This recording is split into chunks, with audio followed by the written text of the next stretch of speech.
Let's My Trend Twister. एक सांसद roadways के बस अड्डे पर बैठा ऑर्डिनरी बस का इंतजार कर रहा है। यह सुनने में अजीब लगता है और यकीन करने में मुश्किल, लेकिन राजस्थान में सीकर के सांसद अमरा राम रात करीब 10 बजे सिंधी कैंप बस स्टैंड पर रोडवेज बस का इंतजार करते नजर आए। कम्युनिस्ट पार्टी के सांसद अमरा राम सफेद कुर्ता पाजामा पहने बिना किसी तामझाम के बस स्टैंड पर बैठे थे। ये शायद देश के इकलौते सांसद हैं जो बस में सांसदों के लिए रिजर्व सीट पर रोडवेज बस में सफर करते हैं। हैदराबाद की सेंट्रल यूनिवर्सिटी में पीएचडी छात्र रोहित वेमुला की हत्या को 10 साल हो गए, लेकिन उनकी मां राधिका वेमुला की जिंदगी वहीं ठहर गई है। बेटे की मूर्ति पर प्यार करती हुई उनकी मां का वीडियो सोशल मीडिया पर वायरल हो रहा है। वे न्याय की लड़ाई लड़ रही है। सोशल मीडिया पर यूजर टिप्पणियां कर रहे हैं कि कथित दक्षिणपंथी ताकतों ने उन्हें आत्महत्या के लिए उसे उकसाया। आरोपी आज मंत्री सांसद बन चुके हैं। वहीं न्याय के नारे लगाने वाले वामपंथी कार्यकर्ता अब मुख्य धारा की पार्टियों से जुड़ चुके हैं, जबकि जांच अभी भी अधर में लटकी हुई है।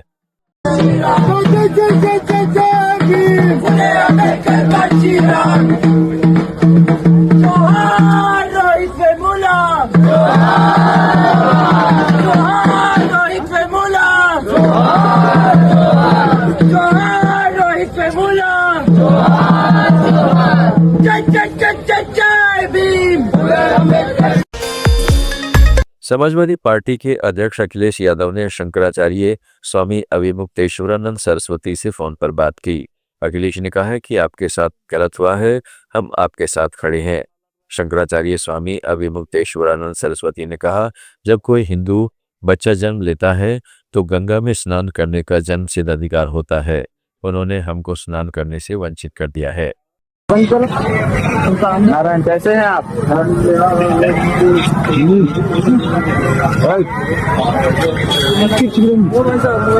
अब देखिए, अब हम तो अपना लड़ रहे हैं, अपनी लड़ाई अभिमन्यु की तरह चक्रव्यूह में लड़ रहे हैं।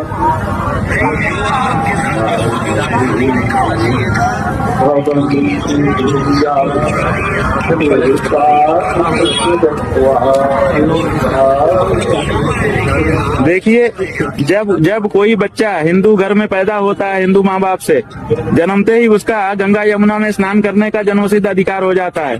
उससे उसको वंचित नहीं किया जा सकता। इन्होंने हमको संगम स्नान से वंचित कर दिया। कितना बड़ा संवैधानिक जो है इन्होंने प्रश्न खड़ा किया है कि क्या किसी हिंदू बच्चे को आप स्नान से वंचित कर सकते हो? कर दिया इन्होंने।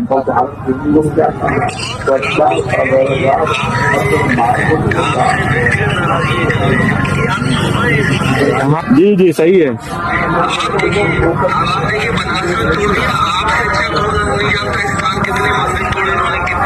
हाँ, सही है, सही है, सही है।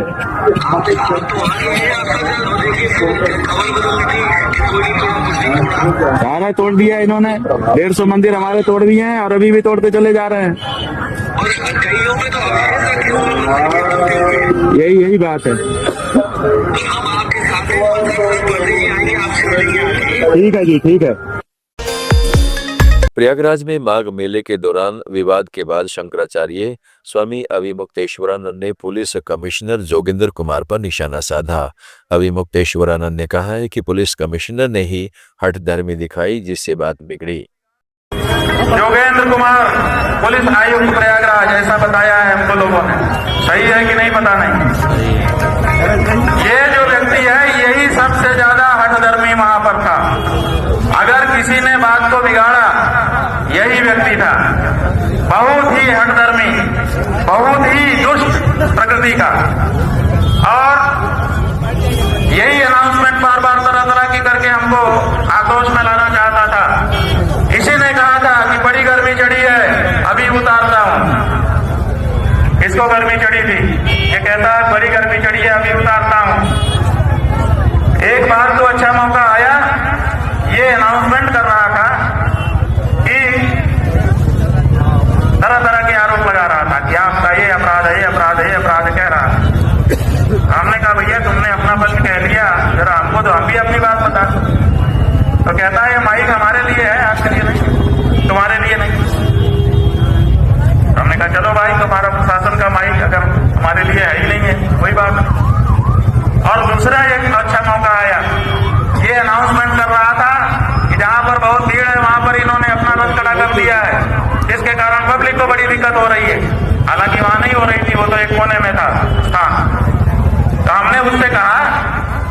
दिक्कत हो रही है तो जवानों को कह के वहां खड़ा करवा दो जहां खाली है।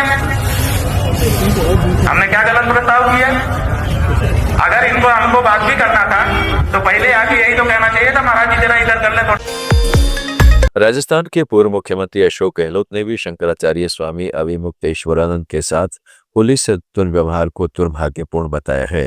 गहलोत ने कहा है कि प्रयागराज जैसी पावन धरा पर पूज्य शंकराचार्य के साथ यह दुर्व्यवहार और उनका अन्न जल त्याग निंदनीय है। धर्म के नाम पर राजनीति करने वाली भाजपा सरकार में संतों का यह हाल घोर पाप है।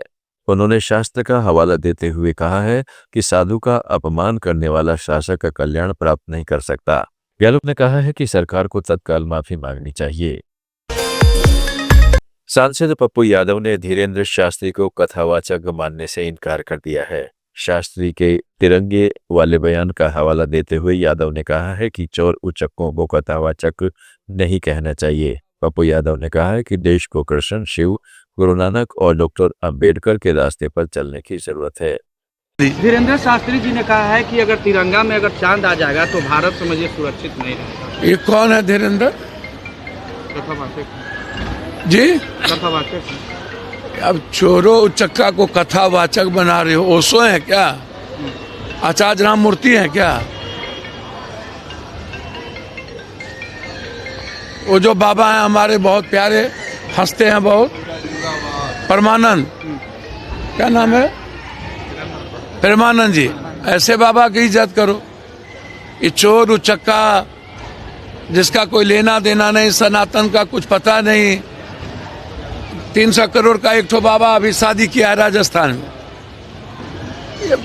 ऐसा भारत को कर्मवादी बनने दो ना, कृष्णवादी बनने दो, शिववादी बनने दो, गुरु नानक के पद पे चलने दो, बुद्ध के पद पे चलने दो, अंबेडकरवादी बनने दो। भारत को ही ढोंगीवादी क्यों बना रहे हो भाई आप लोग? तमिलनाडु के मुख्यमंत्री एम.के. स्टालिन का एक वीडियो सोशल मीडिया पर वायरल हो रहा है। उन्होंने राज्यपाल के रवैये पर प्रहार किया है। स्टालिन ने कहा है कि राज्यपाल ने जिस तरह का व्यवहार किया है वह विधानसभा का अपमान है। उन्होंने कहा है कि पेरियार अन्ना ने एक बार कहा था कि जिस तरह बकरी को दाढ़ी की जरूरत नहीं होती उसी तरह राष्ट्र को राज्यपाल के पद की जरूरत नहीं होती।